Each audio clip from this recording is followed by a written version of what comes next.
के बारी तलब दी खोल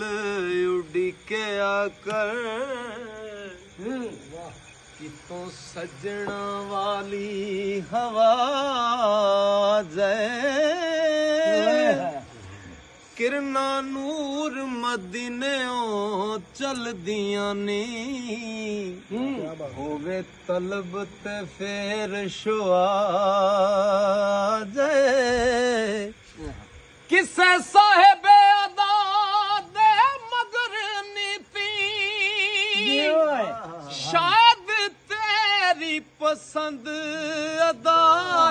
जाए ऐसे सखी ने सही सरदार आका पांदे खैर ने जदों गदा जाए